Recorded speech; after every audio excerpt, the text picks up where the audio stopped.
My wife had insisted I attend her corporate charity gala, a lavish, echoing ballroom event I'd always dreaded. I found myself relegated to a quiet corner near the dessert station, my role apparently limited to being a glorified coat rack. My assignment, holding her beige leather clutch, an item that felt strangely heavy with unspoken humiliation. From my involuntary post 20 feet away, I was forced to watch her dance, laugh, and flirt with a coworker, a man named Coder. The live band was playing a saccharine, overly cliched rendition of Just the Two of Us, a brutal irony that sliced through the already suffocating atmosphere. If you made it this far, leave a like, share or subscribe to help grow our channel, and keep it alive for more dramatic stories that will surely give you some much-needed awareness. Thanks and be safe always. Now to the rest of the story. She was in his arms as if no one else existed. Her every movement, the easy twirling, the unrestrained, sparkling laughter, suggested a profound, almost intimate familiarity. It wasn't the hesitant dance of two people newly introduced. It was a choreography with a recognized rhythm, one that spoke of shared memories and past encounters to which I had never been invited. He placed a hand intimately on the small of her back, and she didn't flinch, didn't stiffen, but settled into his touch as if it were a natural fit. It was then, watching the calculated ease of her betrayal, that a cold, certain realization settled in my gut. This entire evening had been orchestrated. The expensive dress with the plunging back, the one she'd claimed was chosen just for me, somehow perfectly mirrored the color of his tie. Her sudden, insistent demand that I attend this event, despite her knowing my genuine aversion to such superficial gatherings, was all part of the plan. She hadn't wanted me as her escort, she'd wanted me as a witness. Or, worse, as an invisible, powerless ghost confined to the perimeter. A server approached my solitary corner, a young man with politely neutral eyes. "Sir, would you like to keep holding the lady's purse, or shall I place it on the empty chair beside you?" he asked, his tone professional, yet subtly highlighting my ridiculous plight. "I'm fine," I lied, the word catching in my dry throat. Nothing about this scene was remotely fine. They twirled again. Her meticulously styled hair flowed like something out of a commercial, catching the low light of the ballroom. He leaned in close, whispering something that made her head tilt back in genuine delight. The victorious smile on his face was unmistakable. And then, her eyes briefly met mine, but they didn't acknowledge me. They passed right through me, confirming my utter irrelevance. In that single, sharp moment, I understood. I was no longer her husband. I was merely the guy who had provided the transportation. I was the emotional Uber driver for a night of infidelity. The beige leather clutch suddenly felt repulsive in my hand. I placed it gently on the table near the abandoned drink menu. I took one final, detached look at the woman I had been married to for 8 years, noting the stranger she had become.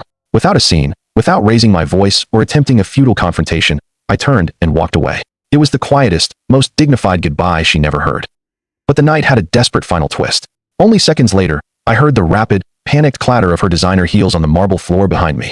I had reached the cold, quiet expanse of the parking lot when the icy reality of the evening truly hit me.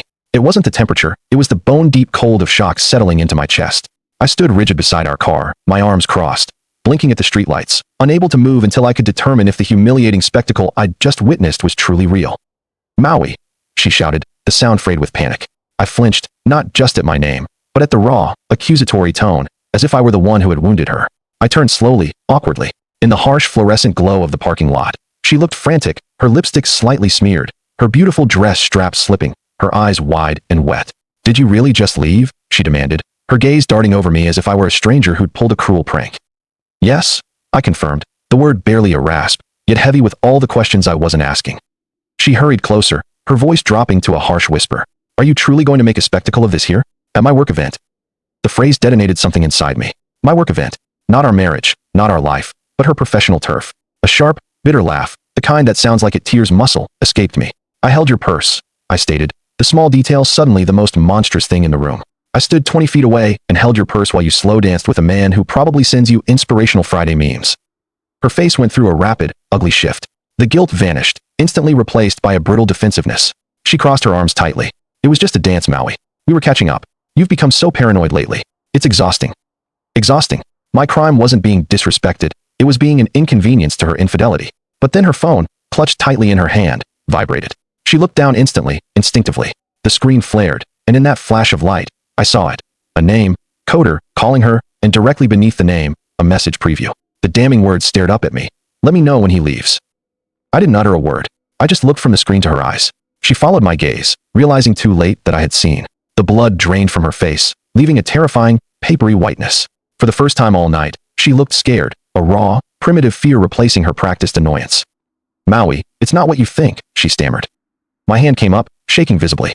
"I think," I said slowly, forcing the words out, "that I need to leave now before I say something I can never take back." This time, She made no effort to stop me, offering no defense, no truth. She simply stood, a trembling figure in her expensive gown, while I unlocked the car, slid inside, and locked the door behind me, pulling away without a backward glance. The tears were frozen somewhere deep inside. I was simply numb. Yet, less than an hour later, the silence was shattered by a barrage of frantic, desperate text messages. The urgency was so intense I briefly feared an emergency had occurred. But the crisis was merely that her meticulously crafted lie had imploded. The next 24 hours would systematically bury everything I thought I knew about my wife. I drove until the familiar glow of the suburbs gave way to the brutalist architecture of the industrial district. Home was not an option. It felt contaminated, like a crime scene where the violence had been purely emotional, yet wholly destructive. My phone, vibrating relentlessly on the passenger seat, was a source of mounting anxiety, thumping against the leather like a trapped bird trying to escape. When I finally pulled into the anonymous, asphalt stillness behind a 24-hour donut shop, I had 13 unread messages, from missed calls, and 2 voicemails from Darla. I hesitated, paralyzed by the fear of what I might uncover, a convincing apology, a calculated lie, or the simple, devastating truth. I chose the least direct route. I used the phone's feature to transcribe the voicemails. The first was brief and dismissive. "Hey, please don't do this. You're blowing this way out of proportion. I need you to come back so we can talk like adults." The second, 20 minutes later, escalated the blame. "I don't know why you're acting like this. It was just a dance. Coder was just being nice. Are you really going to throw away our 8-year marriage over a stupid misunderstanding?" The shift in blame was nauseatingly familiar. I was the irrational child, the one destroying our life, not the woman twirling on a dance floor while her husband held her dignity. Finally, I opened the text thread. One message stood out, raw with her fear of exposure. "I never wanted you to see that message. It was not what it looked like. Nothing is going on between us. I just never wanted you to see it." The denial was flimsy, but the final sentence was a chilling admission of guilt, confirming not an affair, but the act of being caught.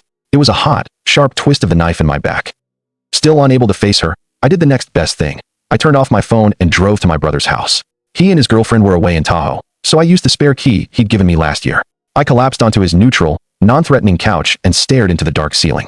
The thoughts that came were ugly, unfiltered, and relentless. How long? Was Coder the only one? Did she talk about me with him, with pity, or contempt? I didn't sleep. I waited for the cold, clarifying light of morning. When I finally turned my phone back on the next day, I didn't find the expected plea for forgiveness. Instead, a final text had arrived, a complete flipping of the script. "If you are going to act like a child, don't bother coming back until you have grown up."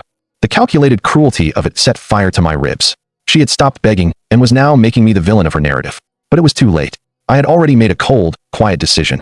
I wasn't going to accept her version of the truth. I was going to find the real one. My investigation began with a calculated invasion of privacy. I accessed Darla's work calendar from the home computer, a device I hadn't touched in months. I found a recent, recurring event, Strategy Sync with Coder J. 10 minutes of methodical snooping through her company's internal Slack directory and HR contact list yielded what I needed. Coder's full name, company email, and direct contact card. The ease of it was unsettling. I stared at his number for almost an hour, rereading Darla's final, manipulative text. I told myself I would be calm, rational, and ask only one question. At 10:43 a.m., I pressed the call button. It rang twice. "Hello." His voice was infuriatingly casual, as if I were interrupting a trivial work task. "Is this Coder?" I managed my throat dry. "Yeah, who is this?" I swallowed the knot in my throat. "My name is Maui, Darla's husband." There was an immediate, palpable silence, followed by a sudden, audible intake of breath, the vocal equivalent of being caught mid-act. "Oh, wow, okay. I wasn't expecting that," he finally said, his confidence suddenly brittle. "Neither was I." I replied, my voice sharper than I intended. "But here we are." He sighed, the sound of a man annoyed by an unexpected consequence. "Look, man, if this is about last night." "It is," I cut him off. "It is exactly about last night." He lowered his voice conspiratorially. "Listen, I'm not trying to cause problems. She said things were complicated between you two. That's all I knew. We danced. That's it." "She told you we had problems," I repeated, letting the implication hang heavy in the air. He hesitated, confirming everything I needed to know. "Not exactly, no, but it's not like she said everything was perfect either."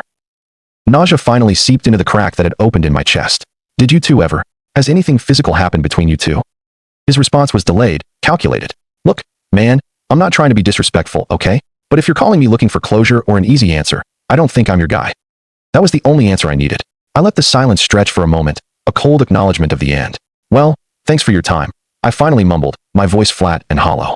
I hung up before he could say another word. My body was seized by a strange, profound numbness.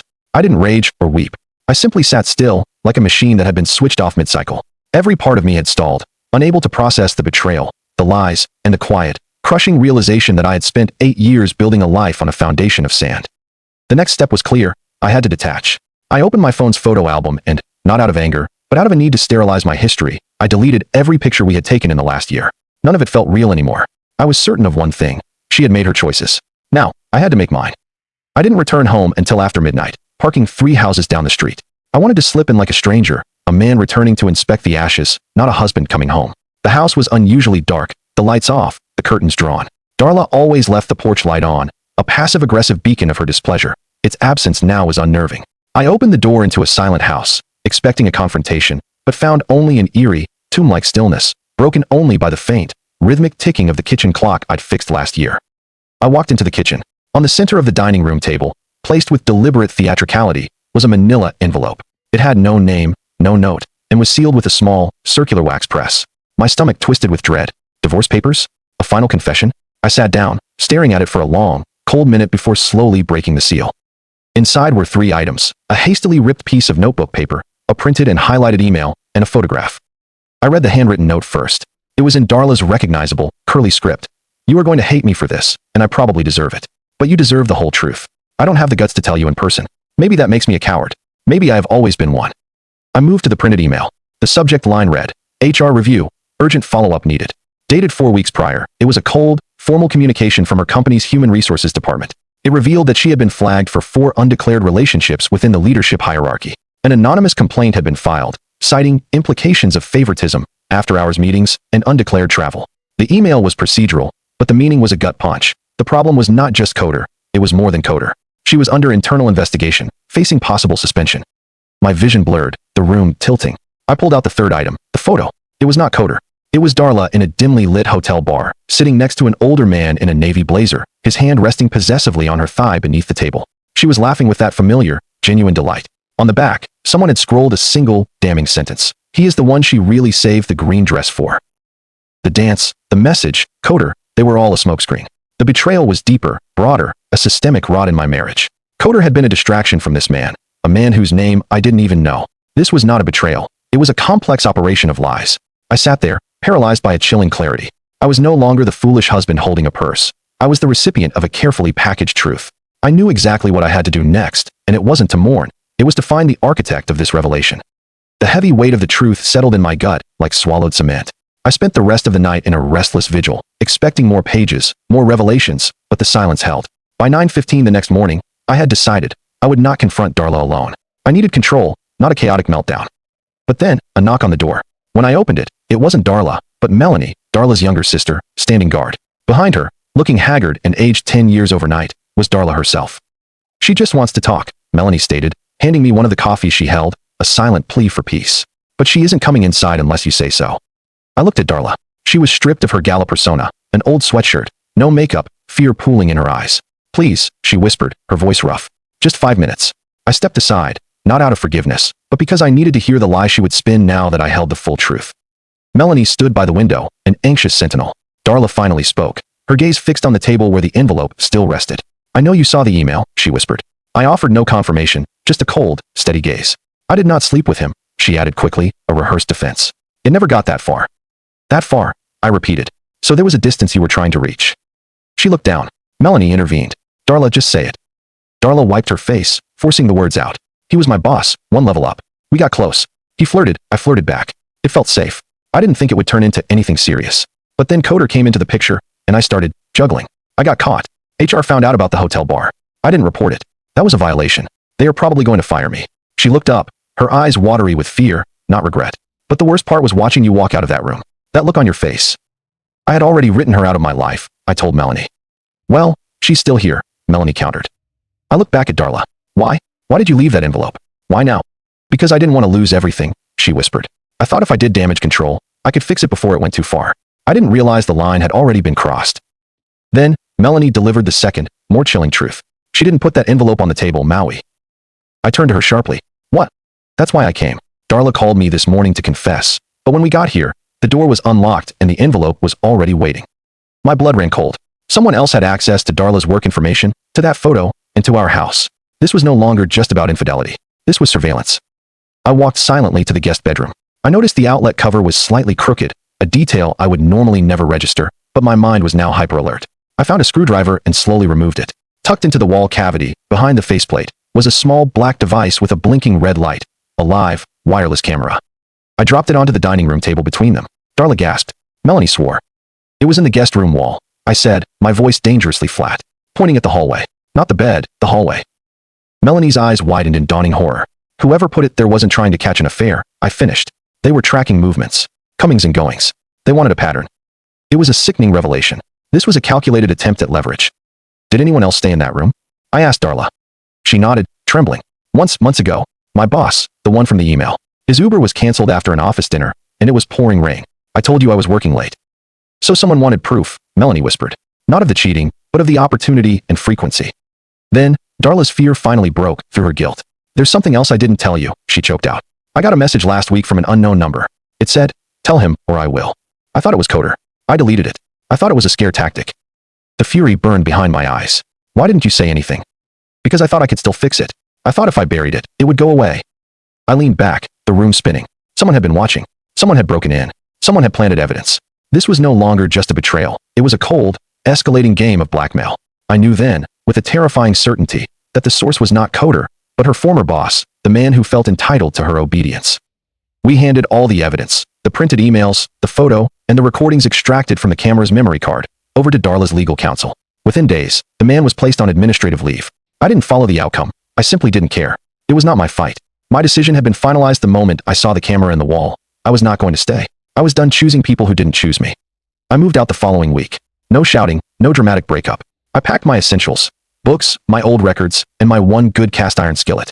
I left the house key on the kitchen counter with a brief, final note. I forgive you, but I'm done choosing people who don't choose me. 3 months have passed since then. I've started therapy, not for her, but to understand the man I had become, the one who would silently hold a purse instead of demanding respect. I am learning to define my own space, to find strength outside of silence. I started writing again, joined a hiking group, and adopted a rescue dog with a ridiculous underbite, whom I named Waffles. Last week, a moment of unburdened possibility arrived. I walked into an old bookstore, the air heavy with the scent of aged paper and wood. A woman behind the counter smiled at me. It wasn't the fleeting, practiced smile of a flirt, but one that was warm, human, and genuinely engaging. We talked for 20 minutes about a paperback I held, trading playful insults about my taste in fiction. I didn't ask for her number that day, but I will. Because for the first time in a very long time, I am not haunted by what I lost. I am excited by what I might find.